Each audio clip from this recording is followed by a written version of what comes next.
저희가 기획 특집으로 준비하고 있는 코너입니다. 2013 당신의 포트폴리오 베스트 애널리스트와 함께 업종별로 내년도를 전망을 하면서 유망주까지 꼽아보는 시간인데요. 오늘은 올해 좀 부진했던 종목군이죠. 정유와 화학업종 준비를 했습니다. 이 시간 먼저 여러분께서는 정유 화학업종에 대해서 어떻게 생각하고 계신지, 증권사들은 어떤 의견 내놓고 있는지 먼저 정리부터 해보겠습니다. 김효진 캐스터 전해주시죠. 네, 2013 당신의 포트폴리오 김효진입니다. 시청자의 포트폴리오에 담을 수 있는 유망 업종과 종목 살펴보는 시간인데요. 오늘 자세히 살펴볼 업종은 바로 석유화학 업종입니다. 시청자분들의 관심 종목 와우넷 메신저 설문조사를 통해 알아봤습니다. 네, 가장 많은 의견 주신 종목은 바로 LG화학입니다. 50% 지지를 보였고요. 이어서 금호석유는 25%로 이 두 종목의 의견들이 집중되는 모습입니다. 이어서 GS는 13%, S오일은 9%, SK이노베이션은 3% 차지했습니다. 네, 이렇게 시청자분들의 의견도 한번 살펴봤는데요. 증권사는 어떻게 생각했을까요? 2013 석유화학 업종 증권사 탑픽도 살펴보겠습니다. 네, 시청자분들과 비슷한 의견 보였습니다. 특히 LG화학이 가장 많은 지지를 얻었는데요. 특히나 2013년 석유화학 전자재료의 고도화 기간이죠. 글로벌 경쟁력이 강화되고 있다는 의견이고요. 이어서 금호석유도 많은 지지를 얻었는데요. 실적 모멘텀이 있고 쉐이프가드 수혜주로 판단된다는 의견입니다. 네, 이어서 S오일과 GS 그리고 SK이노베이션과 호남석유 등이 꼽혔는데요. 실적 모멘텀이 있고 그리고 셰일가스로 인한 영향이 좀 적을 것이란 의견입니다. 네, 이렇게 시청자분들과 증권사의 관심 종목 알아봤는데 2013년 전략 꼼꼼하게 세우기 위해서는 핵심 이슈도 점검해봐야겠죠? 핵심 이슈 함께 살펴보시죠. 네, 가장 많은 의견 보인 핵심 이슈 바로 셰일가스입니다. 석유화학 업종에서도 역시나 에너지 혁명으로 보이는 셰일가스의 영향력 무시할 수 없었는데요. 특히 정유를 대체할 것으로 보이기 때문에 석유화학 업종에는 다소 부정적인 이슈입니다. 그리고 다음은 중국 경기 개선 이슈인데요. 특히나 중국에서 경기가 회복되면 합성 수주의 수요가 증가할 것이란 의견이 있으면서 화학 업종에는 호재라고 전했습니다. 네, 마지막은 석유화학 업종에 항상 따라다니는 이슈죠. 바로 유가 변동성 관련된 이슈인데요. 내년에는 미국과 이라크에서 생산 확대하면서 수급이 다소 안정화될 것으로 보입니다. 따라서 유가 변동성은 좀 안정적일 것이란 전망입니다. 네, 이렇게 2013년 당신의 포트폴리오 시청자 의견부터 증권사 전망까지 살펴봤는데요. 네, 오늘은 금요일입니다. 다음 주 준비하면서 즐거운 주말 보내시기 바랍니다. 네, 정유 화학업종에 대해서 시장의 컨센서스가 어떻게 형성되고 있는지 저희가 먼저 전반적으로 살펴봤는데요. 베스트 애널리스트는 어떻게 분석을 하고 있는지 들어보겠습니다. 오늘 이 시간은 신한금융투자의 이응주 연구위원 나오셨습니다. 안녕하세요. 네, 안녕하세요. 네, 먼저 정유 화학업종 전반적으로 2013년의 사이클을 어떻게 전망을 하고 계신가요? 네, 일단 뭐 정유랑 화학을 좀 분리해서 말씀을 드리고자 하는데요.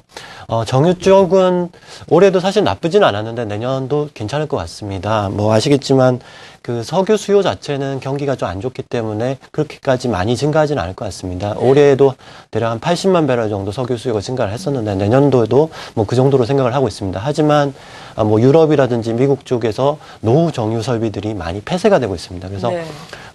정유 공장 자체가 돌아가는 게 내년에도 한 70만 배럴 정도에 그치면서 뭐 낮아진 석유 수요 전망치보다도 더 적게 증가하는 거죠. 즉 수요가 공급보다는 그래도 많은 상황이기 때문에 저희는 시황은 괜찮을 거다라고 생각하고 있고요. 그리고 실제로 정유사들 실적은 더 좋을 것 같습니다. 네. 내년도에 유가의 변동성은 좀 올해보다는 많이 축소될 거다라고 생각을 하고 있는데요. 사실 원래 2분기에는 정유사들이 적자가 크게 났었습니다. 유가가 급락하면서 그런 현상이 발생했는데 내년도에는 그런 현상이 나타나지 않는다라고 하면 뭐 정유주들이 저희가 봤을 때는 원래 2분기 같은 적자가 없다라고 하면 내년도에는 4개 분기를 다 돈을 벌겠죠. 그렇게 되면 올해보다는 기본적 이익이 늘어나는 구조다 이렇게 보시면 되겠습니다. 석유화학 쪽은 당연히 올해보다는 내년이 좋아질 것 같습니다. 뭐 사실 2012년은 석유화학 업체들 입장에서 보면 최악의 한 해였죠. 유가는 급등했고 이란 사태 이런 것들 때문에 그래서 원가 부담 굉장히 높아졌었는데 뭐 전 세계적으로 수요가 좋지 않다 보니까 이런 제품 가격 상승에 원가 상승분을 전가시킬 수가 없는 구조였죠. 그래서 실적이 굉장히 안 좋았는데 내년엔 글로벌 경기 특히나 중국 경기가 많이 좋아지면서 수요가 살아나고 그래서 시장도 좀 좋아질 것이라고 예상을 하고 있습니다. 네, 그래도 전반적으로 보자면은 올해보다는 나을 것이다라고 말씀해 주셨는데 마지막에 또 긍정적인 변수로 작용을 한다는 것이 중국의 경기 문제입니다. 앞서서 저희가 또 중국에서 발표된 제조업 PMI 속보치도 살펴봤는데 경기 회복에 대해서 계속해서 자신감을 가질 수 있을 정도로 지표들이 또 긍정적으로 발표가 되고 있거든요. 먼저 석유 화학 업종만 놓고 봤을 때 중국발 이슈에 대한 수혜 정도를 어느 정도로 평가를 하고 계세요? 네, 뭐 앞서도 잠깐 말씀을 예. 하셨습니다만 지금 제조업 PMI 지표가 기준선이 50선을 넘어서면서 이제 확실히 좀 중국 경기가 턴하는 거 아니냐 이런 기대감을 많이 가지고 있는데요. 네.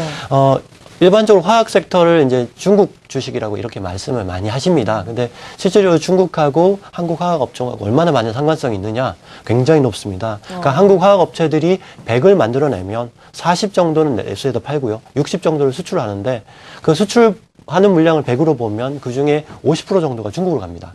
굉장히 많이 가는 거죠. 네. 거꾸로 중국 입장에서도 예를 들어 100 정도의 화학 제품이 필요하다라고 하면 60 정도는 자체적으로 생산하는데 40 정도를 수입을 해야 됩니다. 근데 그 수입하는 양을 100이라고 보면 그중에 한 20 정도를 한국에서 가져옵니다.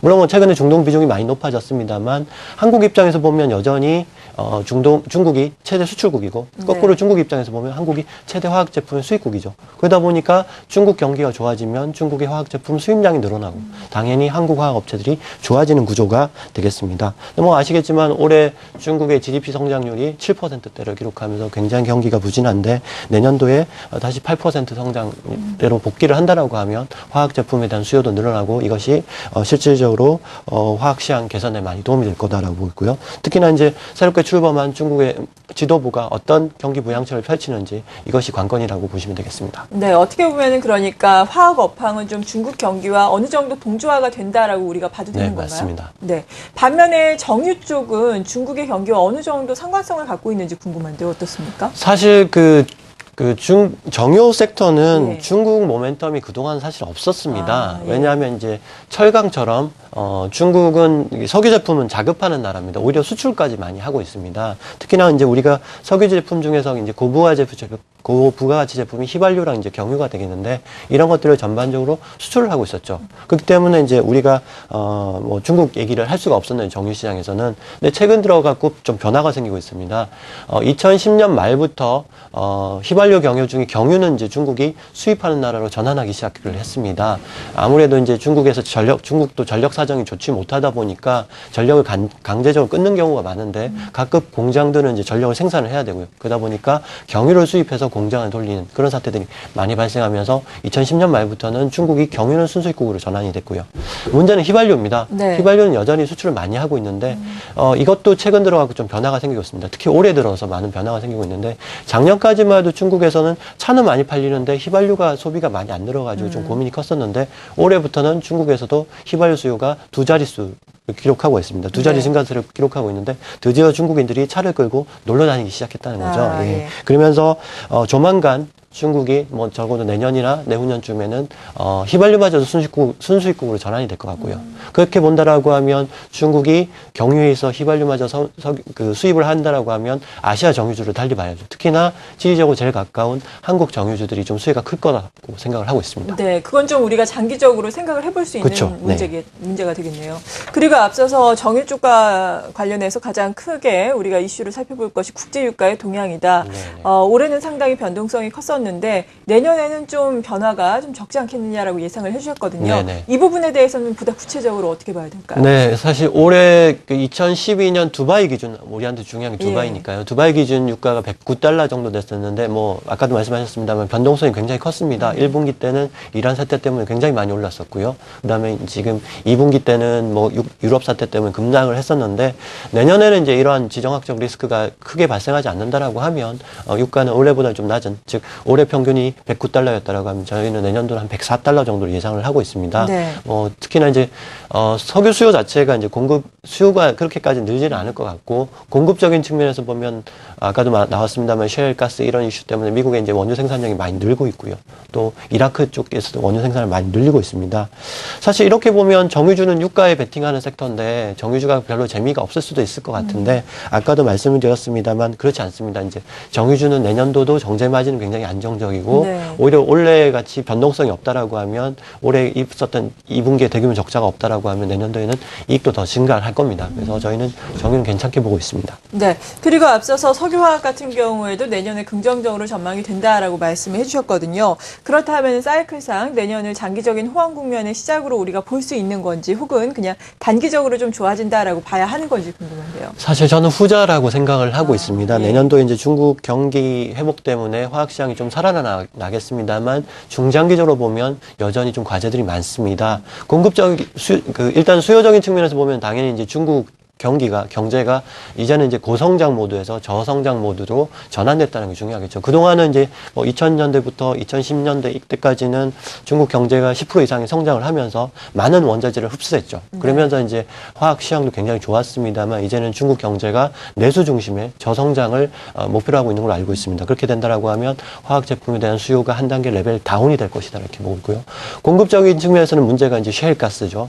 이제 미국 같은 경우 셰일가스가 많이 생산되면서 그 셰일가스 낮아진 셰일가스를 중심으로 석유화학 제품들을 생산하는 업체들이 많아지고 있습니다. 그렇기 때문에 미국 업체들은 상대적으로 높은 원가 경쟁력을 가지게 되고 한국은 값비싼 나프타를 통해서 석유화학 제품을 만들어야 되기 때문에 좀 원가 경쟁력이 많이 떨어지게 되는 거죠. 이런 것들이 중장기적인 우려 사항이다 이렇게 보시면 되겠습니다. 네, 단기적인 급등은 올 수 있겠지만 중장기적으로는 우려되는 사항도 있다라고 말씀해 주셨습니다. 그렇다면 내년만 우리가 놓고 봤을 때 정유와 석유화학 업종 전반적인 투자 의견은 어떻게 주실 건지 그리고 탑픽 종목들로는 어떤 것들이 네. 있는지 마지막으로 살펴주시죠. 네, 먼저 정유업종부터 말씀을 드리겠는데요. 예. 정유업종은 저희 이제 비중 확대 의견 제시를 하고 있습니다. 일단 뭐 올해 전반적으로 정제 마진이 괜찮았는데 4분기 들어가고 일시적으로 정제 마진이 많이 빠졌었습니다. 이제 유럽에서 원유 생산, 석유 제품 생산이 좀 일시적으로 늘면서 그랬는데 그런 것들이 끝났기 때문에 정제 마진이 지난주부터 다시 바닥치고 올라오고 있고요. 그리고 정유사들이 사실 석유 제품만 생산한다고 생각하시겠지만 석유화학 제품들도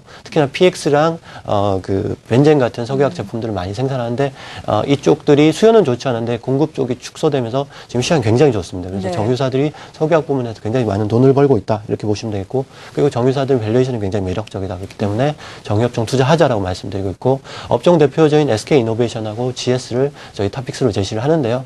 뭐 아시겠지만 일단 정유시장은 내년도에는 나쁘지 않은데 네. GS나 SK이노베이션은 또 투자까지 많이 확대를 하고 있습니다. 그래서 앞으로도 성장성이 있다 이렇게 보시면 되겠고요. 그다음에 석유화학 업종도 지금 단계에서는 좀 사시다라고 말씀을 드리고 싶습니다. 어쨌든 내년도에 이제 경기 회복 기대감이 있기 때문에 이미 화학주들 주가가 많이 빠졌었죠. 그래서 내년도 중국 경기 회복 기대감 그리고 그때 실질적으로 나타나면 화학주들은 다시 많이 오를 거다라고 보고 있습니다. 물론 최근 1, 2주 사이에 그런 기대감을 가지고 화학주들이 많이 올랐습니다. 그래서 저희가 뭐 단기적으로 한 1월 중순까지는 좀 쉬어가는 모습이 나오겠지만 그 이후에 실질적으로 중국 경기가 좀 회복되는 모습 보이고 시장이 좀 살아나는 모습이 보이면 석유화학주들이 많이 오를 텐데 저희는 일단 업종 대표적인 LG화학과 그리고 합성고무 세계 1등 업체입니다. 네. 금호석유를 저희는 탑픽스로 제시를 하고 있습니다. 그리고 중소형주 중에서는 알뜰한 배당주인데 휴캠스라는 종목이 있습니다. 그 업체를 좀 예. 추천드리고 있습니다. 네, 잘 알겠습니다. 저희가 베스트 애널리스트 모시고 이야기를 들어보는 기획특집 2013 당신의 포트폴리오. 오늘 이 시간은 정유와 석유화학 업종에 대해서 자세한 도움 말씀 들어봤고요. 함께해 주신 분은 신한금융투자의 이응주 연구위원이었습니다. 감사합니다. 네, 감사합니다.